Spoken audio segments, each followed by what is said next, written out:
Hello everyone, and welcome to today's NAA iSeries webinar. I am Curtis Kitchen, the Director of Publications and Trade Show for the National Auctioneers Association. And I would like to thank you for joining us for today's newest iSeries installment.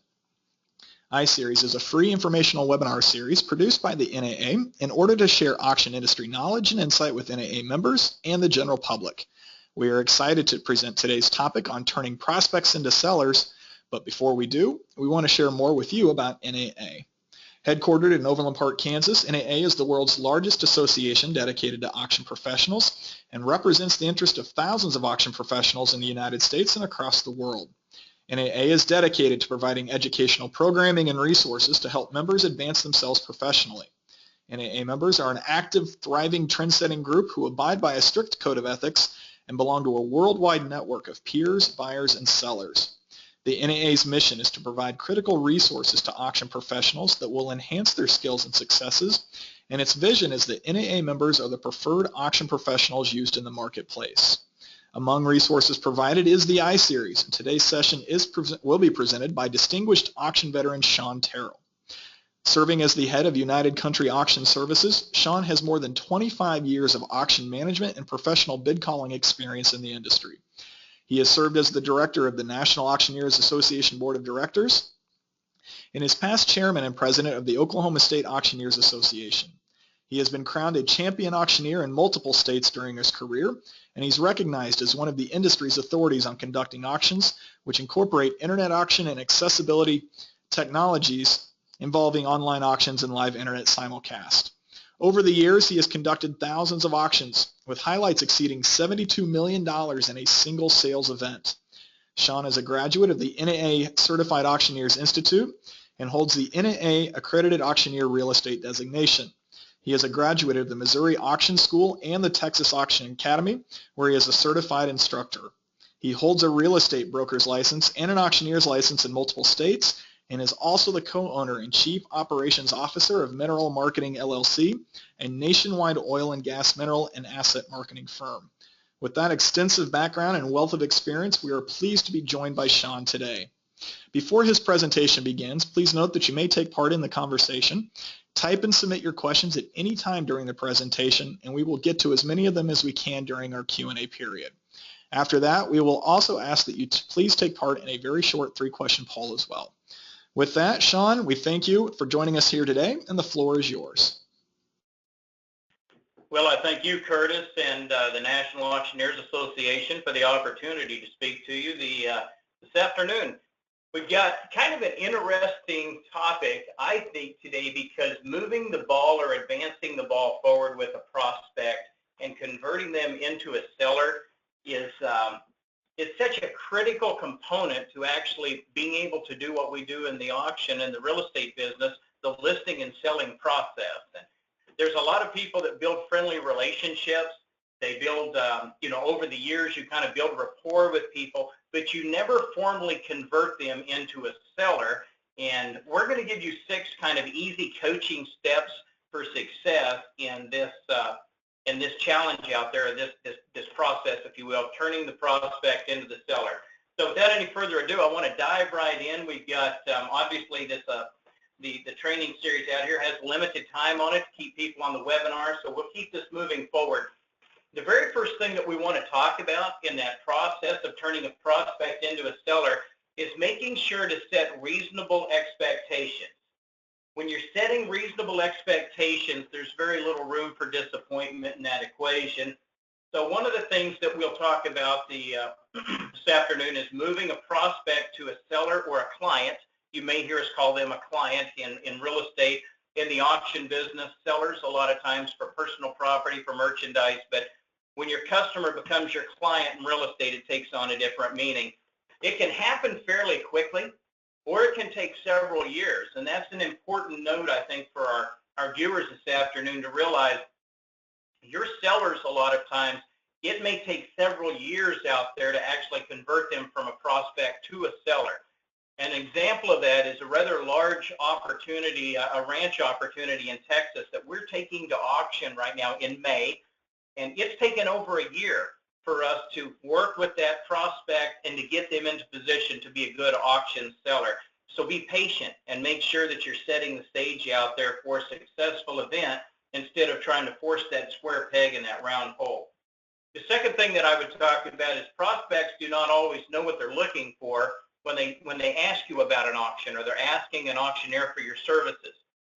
There's an old kind of rule of thumb that we've used in business that about 7 out of 10 clients that talk to you about having an auction are not really good candidates for an auction. So just because they're willing to step forward and to sign that auction contract, make sure, again, that you're setting reasonable expectations in that conversation, because they may not know. They believe they're a good candidate for an auction, but as you vet them out and you listen to the backstory and the circumstances and the criteria that you need to gather to convert them from a prospect to a seller, they just don't clearly it doesn't become clear to find that they're a good auction candidate or a good seller. Sometimes it does. And when that does, that's going to continue to set you up for success in that process. Not all prospects are going to convert to a qualified seller. So with this previous bullet point out there, when you're asking for those questions and they're not sure exactly what they're looking for, but possibly their neighbor or an auction that they went to was highly successful and they were familiar with it, and now they believe that they should have an auction based on that experience, you want to make sure that if you don't qualify somebody as a seller and you can't get them qualified, you could still provide them some solution. And there's a conversation, and again, we'll go back to this ranch opportunity in Texas. It's taken us a year. When they first approached us about having an auction, we had to tell them no. And, this is a very, very large auction event. So being responsive with the word no in that environment is something that's a little hard to stomach sometimes. But it was the right move because we couldn't get them qualified with reasonable expectations to have a successful event then. Make sure whenever you're accepting a new seller or a client, again, it's the right decision for both of you. As auctioneers, sometimes in the business, there's a tendency out there when you, and again, I go back to reasonable expectations under this bullet, there's a tendency to want to have an auction, but do you have the product and the seller that's going to be successful in the marketplace? It is a little bit of a hip shoot sometimes when you take a project to auction because you don't know exactly how the market's going to respond. But making sure that you're very transparent with that client. What we're trying to do here is build a long-term relationship, and you will hear me in the business training classes and as we coach people use this term over and over. It's about the law of repeat transactions. So my goal is not to have a seller one time, but to have a seller on multiple events into the future. Make sure that you're making smart decisions and giving good consult for both of you. Also, you want to remember to focus on getting the seller to like you first, then they will normally sign up for any reasonable working relationship. And here's what that bullet point means. Too many people in business anymore walk into the door with a listing agreement in hand, ready to go to work. I've found over the years that if you build rapport with a client and if they like you and you have similar interests and they believe in your services, they're a lot more apt to do business with you. Even if they don't like the recommendations all the time that are being made, they're more apt to kind of follow those and to want to kind of conform to the event. And lastly, you will not get all of the business you chase, so be professional. When you get turned down, look for the next deal. You always want to leave that transaction with a good taste in everybody's mouth out there. Don't ever leave a sour taste in somebody's mouth because you didn't get the job. More often than not, I have lost business before and gained a client down the road because of the way that I exited a deal in a competitive situation, or if it just wasn't the right deal, they trusted in the consult on the next opportunity. So let's talk about number 2 real quick. Number 2 is learning to ask questions.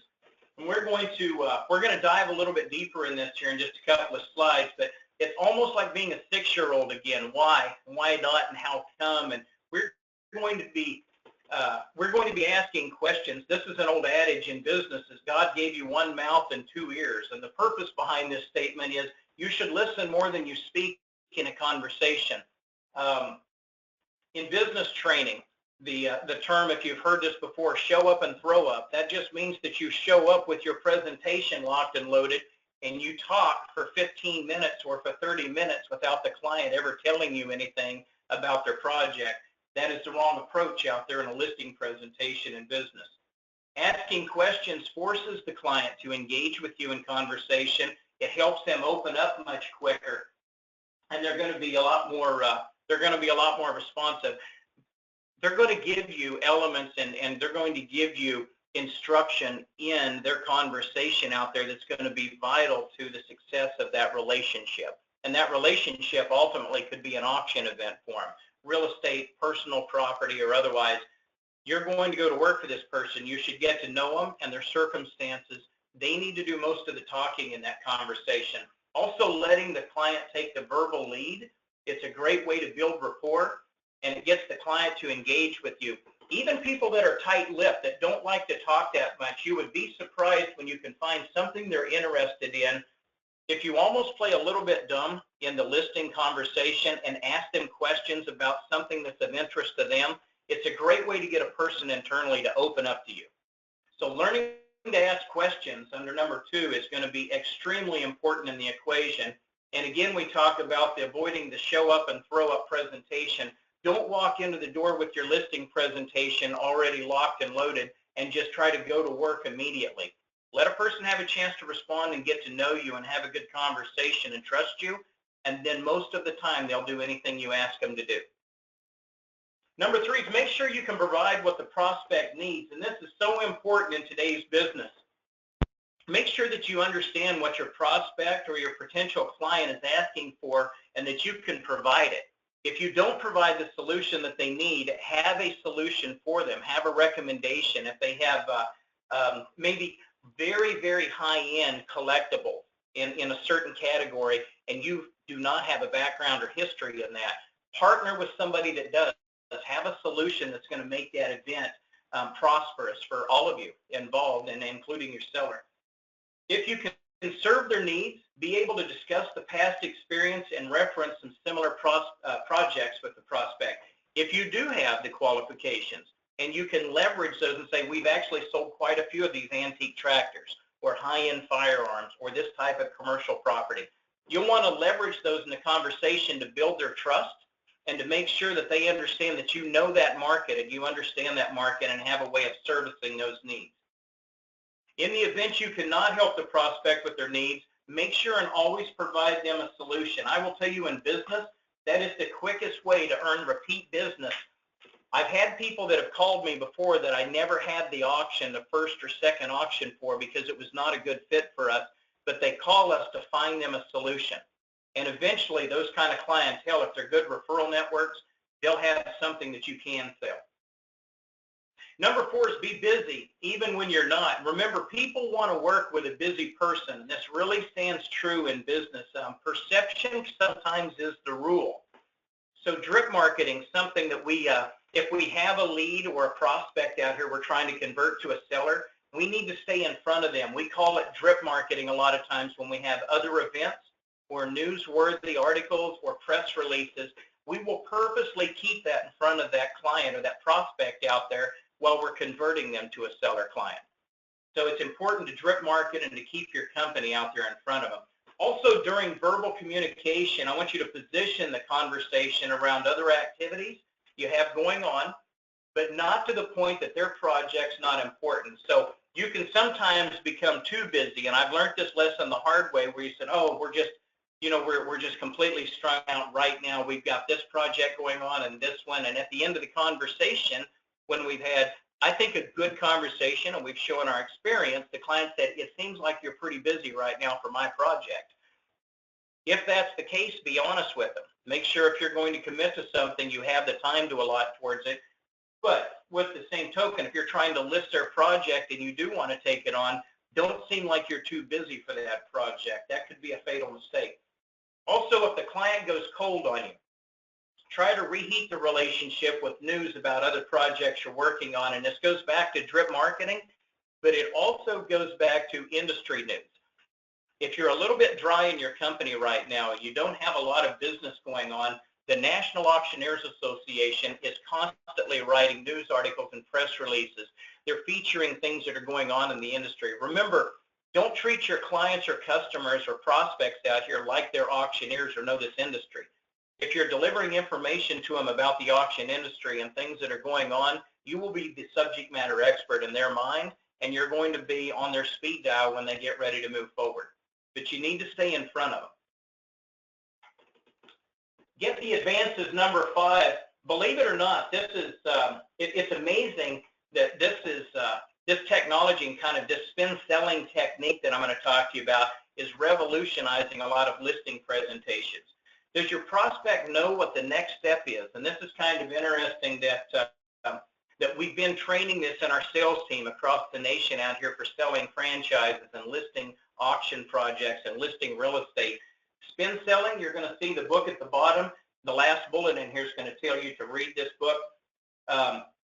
Before finishing a conversation with a prospect, set the date and time for the next step or the communication. That's what we call the advance. So Rome wasn't built in a day, ladies and gentlemen. Make sure that when you're having a conversation with somebody, they understand you may not get the listing signed today, but before you leave that, set the date and time for your next communication. Okay, I'm going to, and this is an example, I'm going to gather some comps up of recent sales for your commercial property or these high-end firearms or your livestock or whatever industry you're in. I'm going to do some due diligence. I'll be back in touch with you on Tuesday at 10 a.m. next week. Will that work for you? And you want to get the advance and keep pressing the ball forward. This step ensures that you have a process which is moving forward and it's being very proactive.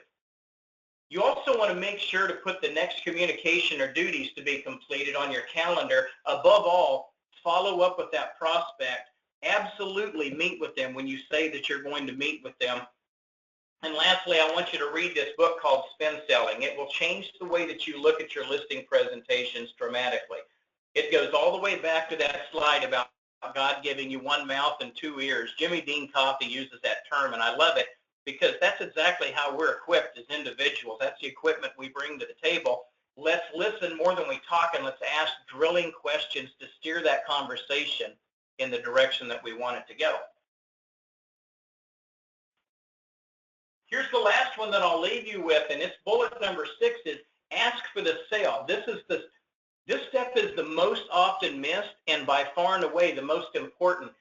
People don't often know when to kind of go in for the sale. Asking for the sale is the most important step in the sales process. Everything that you've done to date in finding them, in setting up the appointment, in building the listing presentation, in doing your due diligence to get ready for the presentation, all of that is a moot point if you don't ask for their business, if you don't ask for the sale. Very seldom is somebody going to beat you over the head and say, I'm ready to sign the listing agreement. They're waiting on you to kind of close in on that. Experienced auctioneers will know when it's time to move in for the sale, and they ask for the commitment from the prospect. This rings true. Guys that are seasoned and women, ladies and gentlemen that are seasoned and in the business for many years, they will know at what point we need to start pushing that prospect into becoming a seller for us. How do we push them from a prospect to a client? It's when we ask for the sale and get that signature. At this point, you've successfully moved the prospect or seller, the prospect to a seller or a client. You would now work towards building a long-term relationship with them. And I can't stress that in this webinar enough. Once you follow these these key success bullets or these tasks in here, when you get them to become a seller or to become a client of yours in business, work on having a long-term relationship, doing the right thing, keeping good communication, document your activities.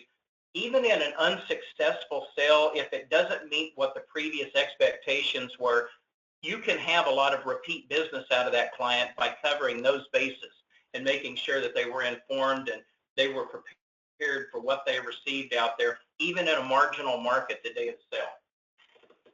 Here's kind of just a short kind of a phrase that I read from, and I kind of subscribe to this, is people do not buy from salespeople because they understand their products, but because they felt the salesperson understood their problems. And I will tell you just first and foremost, 25 years ago when I got into this business, I did this because I enjoy helping people. Most people do not get up in the morning and everything is going great for them and they're feeling good and say, I think I'll just sell all of my stuff at auction today. You know, more often than not, outside of genuine retirement sales, there's some stress in the relationship. There's something that's not going right in their life whenever they are calling an auction company to liquidate and to create liquidation strategies. They'll do business with you because they feel like you understand what their problems are and you're providing services and solutions to those. So with this last slide, I'm going to turn it back over to Mr. Curtis Kitchen and to the National Auctioneers Association. This is the webinar for turning prospects into sellers. It's 6 easy coaching steps for success, and I appreciate the opportunity that I've had this morning or this afternoon to relay this message to you. Shawn, thank you so much for that. At this time, as we mentioned earlier, we'll now open the floor to our iSeries attendees who may have questions. If you haven't done so already, you can submit your question, and we'll do our best to get to as many of them as we are able. Shawn, our first question goes to the drip marketing piece that you mentioned almost at the beginning of the presentation. How important is it for an auctioneer or an auction professional to match that marketing that you're showing a client to their preference? For example, if they're someone who's maybe not into social media as much and you keep trying to show them you're doing stuff on Facebook, how important is it to show them the print stuff you're doing as opposed to anything else? You know, that's a great question, and it's kind of two-sided. One, we'll talk about marketing strategies and the principles behind how we get the information out. I don't personally think that it's that critical. If they're heavy into social media and you're showing them print ads or you're showing them maybe direct mail campaigns or techniques that you use, people sometimes don't know what they don't know, and we're getting into a generation or a culture right now that spends a tremendous amount of time on the web, on the internet, in social media and technology. And granted, that's the direction that the consumers are moving. Everybody's identified that. But we can't leave the demographic behind out here that, let's call them in the 50-plus age demographic, that still get up and read the morning newspaper, or they still receive the postcard in the mail and sit down in their chair and review that postcard and then go to the website. And that's the way that they're finding it. So we train and educate about all of the verticals or the different methods of marketing out here that we implement in strategy to successfully sell property. And you really don't want to leave a lot of stones unturned in this business anymore. That doesn't just include the social media. And the inverse works also. We have a lot of clients that they ask about, print marketing. Are you going to be in the newspaper? Are you going to be direct mailing these postcards or brochures? We're absolutely doing that. But on top of that, let me show you about social media and how many people are on. So we're constantly training that consumer. Here's the other side of the question that I would mention, Curtis. It's also about the property type that you're selling. Don't get locked in, and I'll talk about real estate because it's an easy target real quick. If you're getting ready to sell commercial property for somebody, you have a nice residential or you have a farm and ranch property coming up for auction, show those properties to them to show that you're busy. Even though it's not commercial property, they will still see that you're a busy company. The perception of most auctioneers is they don't specialize in just one niche market. Got it. And then, so we have time for one more question here. It goes to the last point you made, and you talked about experienced auctioneers would know when it was time to move in for the sale. For those who may not be experienced or maybe in the middle part of their career, when is that? Is there a key indicator that you're looking for, maybe one that you could share that would show or tell when it's time to move in? We generally have a little bit, we'll call it kind of a setup phrase or a list of setup questions that we have at the end of the conversation. We're watching for two things. One, the verbal response to those questions. Number two is, what kind of rapport have we built with that client through these sales techniques, and can we move them in this meeting from a prospect to a seller? Are they right or are they ready? And what we're really looking for is kind of body language. If they've started to relax, if they don't have their guard up, they're opening up to you, they're telling you things that are maybe a little bit more personal or emotional to them, and they're starting to trust you a little bit. Once you've went through that kind of that algorithm, if you will, in the conversation, and you feel like that comfort level is being built, then we start tailoring the questions out there as from time frame. When do you think would be a good time for us to begin on this project? If we sign the listing agreements today or this week, would this be a reasonable amount of time for us to come back and shoot photographs? we're asking some drilling questions now that are starting to push them towards a final decision. That's the kind of things that you set up in the conversation before you pull the listing agreement out and say, we're looking forward to this project. You're absolutely the right client, we're the right company, and we're looking forward to going to work for you. Perfect. Thank you for that answer. All right, everyone, that'll wrap up the Q&A portion of today's event. Thank you to all those who did submit questions. We apologize if we did not get to yours. We have collected your questions, and we will forward them to Shawn so that he may have the opportunity to answer your question later through email.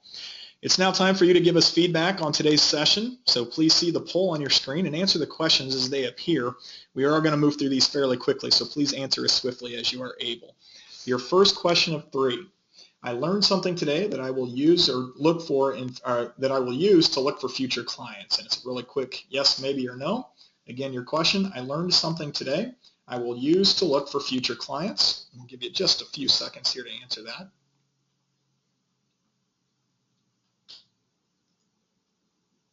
Okay, and question number 2. On a scale of 1 to 5, with 5 being the highest score and 1 being the lowest, how would you rate today's iSeries presentation? Again, on a scale of 1 to 5, with 5 being the highest score and 1 being the lowest, how would you rate today's iSeries presentation? We'll give you just about 10 seconds here to answer that question. And 5, 4, 3, 2, 1. And your final question in today's poll, I would be most interested on a future session focusing on, and you can see the list there, contract auctioneering, benefit auctions, personal and commercial assets, real estate auctions, or auction marketing. Again, your question, I would be most interested on a future session focusing on one of those 5 topics. We'll give you just a few seconds to mull that over. 5, 4, 3, 2, 1. All right, well, thank you for taking part in the survey. We really do appreciate your feedback. That helps us as we plan and get ready for future iSeries events. Before we end today's session, we do have some updated information on the biggest NAA event of the year. The NAA International Auctioneers Conference and Show is July 11th through the 15th in Columbus, Ohio. If you haven't yet registered for your hotel room or for the conference, now is the time. Also, there are 2 deadlines in May that you need to keep in mind. Early bird registration for conference, which is your chance to save $150.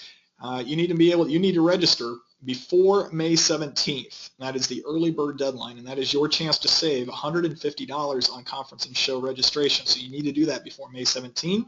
Also, if you are planning on taking part in the International Auctioneer Championship, the 2017 NAA IAC, you need to get registered for that as well before May 17th, and there are no exceptions, so make sure that you take care of that. Also, the second deadline is May 15th, 2 days earlier, and that is for anyone who would like to apply for financial assistance in the form of scholarships to attend conference and show. Again, you need to make that known and fill out your application, get that in before May 15th. To learn more about hotels, conference registration, IAC, and scholarship opportunities, visit conferenceandshow.com. As we close today, you will get a replay of today's session through an emailed link by the end of this week. In addition, if you are an NAA member and you've missed any previous iSeries sessions or would like to hear them again, iSeries archives are available at auctioneers.org/NAA-education. Again, that URL, auctioneers.org/NAA-education. You do need to be an active member, and you will need to log in to access those.